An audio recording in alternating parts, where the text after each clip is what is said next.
Bonjour et bienvenue si vous nous rejoignez sur France Info et sur France 24. Malgré les appels à une trêve humanitaire, les frappes israéliennes sont incessantes sur la bande de Gaza. 20 morts rapportés par le Hamas dans un tir ayant touché une école.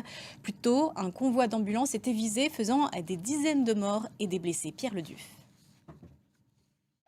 Et la ville de Gaza au nord est maintenant encerclée par l'infanterie israélienne. Cette stratégie peut-elle aboutir à l'élimination des membres importants du Hamas? À quel combat doit s'attendre Tsahal? Regardez ces images du front, elles sont commentées par Agnès Varamian. Deuxième tournée diplomatique en moins d'un mois. Anthony Blinken est au Proche-Orient. Il a rencontré ce vendredi Isaac Herzog, le président israélien, et puis Benjamin Netanyahou. Le chef de la diplomatie américaine a de nouveau tenté d'obtenir une pause humanitaire.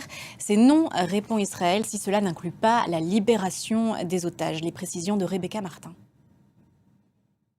Et la visite d'Anthony Blinken se poursuit ce samedi en Jordanie avec une réunion des ministres des Affaires étrangères d'Égypte, d'Arabie Saoudite, des Émirats Arabes Unis et du Qatar. Et ça y est, il s'est exprimé. Hassan Nasrallah, c'est le chef du Hezbollah libanais, sans annoncer son engagement complet dans la guerre entre le Hamas et Israël. Le ton employé n'en restait pas moins menaçant. Toutes les options restent ouvertes pour un élargissement du conflit sur le front libanais. Étienne Paponeau.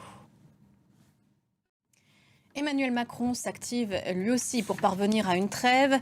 Une conférence humanitaire est prévue jeudi prochain à Paris dans le cadre du Forum de Paris sur la paix. Et le président français qui était aussi justement ce vendredi en Bretagne pour constater les dégâts de la tempête Ciarán. Il a appelé les habitants à être vigilants. D'autres intempéries vont arriver ces prochains jours.